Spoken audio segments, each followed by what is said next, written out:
Hello everybody. Today I am going to show you how to make the plan or the layout for the locker box. If you've been following along on the direction sheet, you will notice that the first one you should probably be able to check off. It says measure the items you would like to put in your locker box. Hopefully you have all those items measured and they are on the back of your white sheet that looks like this. Okay, now let's start with number 2. It says design a layout plan for how you would like your locker box to look. Few things you need to remember when you're making your design.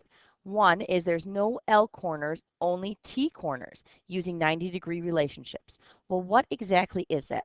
Well, looking at your locker box or looking at your design, these are what I call a T corner.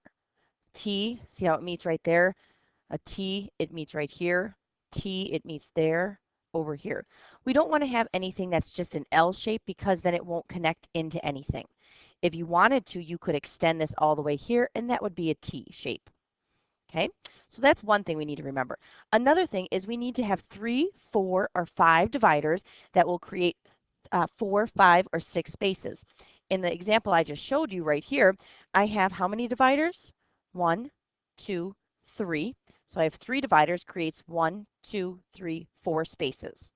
Another locker box, here's another example. I have 1, 2, 3, 4 dividers, creating 1, 2, 3, 4, 5 spaces.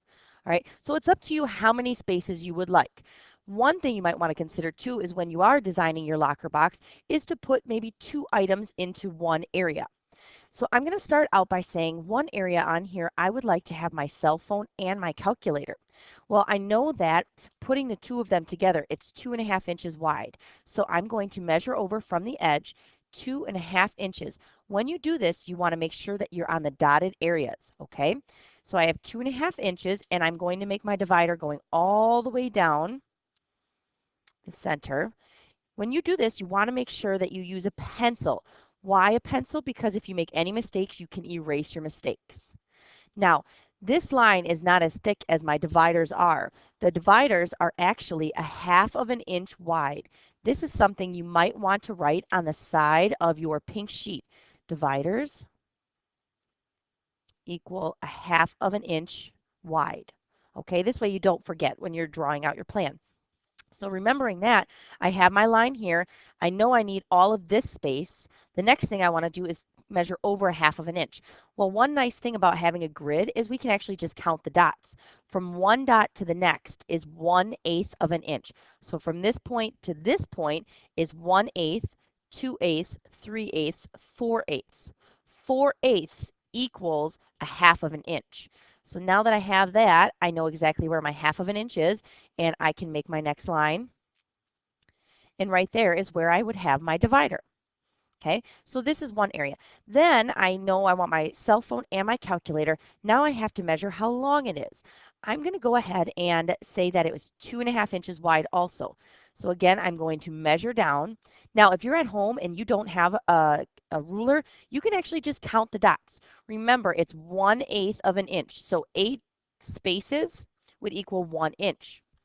So I'm going to measure down to my 2.5 inches, make a mark, draw my line coming over for my divider. This is the one edge of my divider.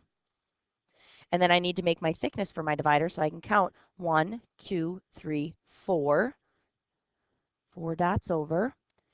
And using my ruler for a straight edge, I have my line. Okay. Another thing I would like to put on my inside my locker box is an area to hold my water bottle.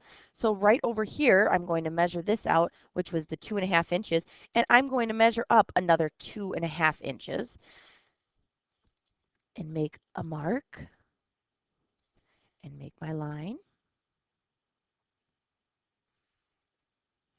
Again, need to consider how wide my divider is. So measure over 1, 2, 3, 4, and make my line. So it looks like this. How many dividers do you see that I have drawn on the paper? Well, if you counted correctly, you would count 1, 2, 3 dividers. Okay, so this gives me 1, 2, 3, 4 spaces. Once I have my dividers on there, I can go ahead and I have to, it says add the dados to your dividers for the plan.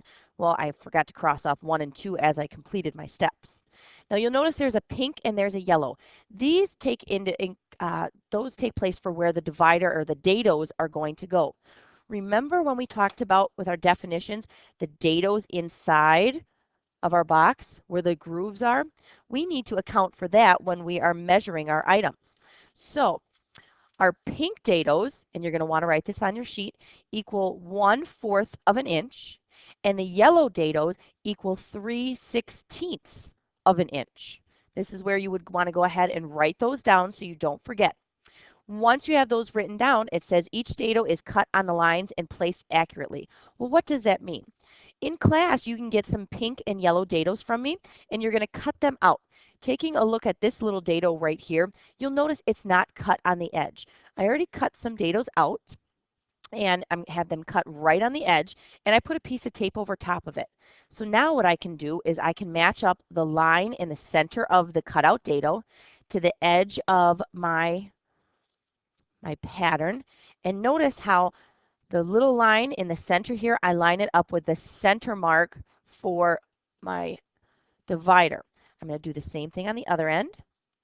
Make sure you line everything up. You have it on there nice and neatly. If you don't put them on there nice and neatly, what ends up happening is our dividers are not long enough because we have to add those lengths in here. Otherwise, our dividers won't be long enough to slide in and out. Okay. The yellow divider or the yellow dados are for the inside. They're a smaller groove. We don't want such a big groove cutting into our other dados. Otherwise, it'll be too flimsy and it would break in half. So that's why we have yellow dividers. And I'm just simply going to take this, place it on my sheet. Okay, so notice how I measured it out put it to the inside. Do the same thing over here. Lay it down. And ta-da! Step number 3 is completed. I added my dados. So when you come to class, you're going to go ahead and you're going to be working on laying out your design, and I can help you in class too in case you have any questions. So once you've completed this step, mark off number 3, and next time in class, I'm going to show you how to measure the length of your dividers and label them with dimensions. Again, if you have any questions, please see Mrs. Heisey.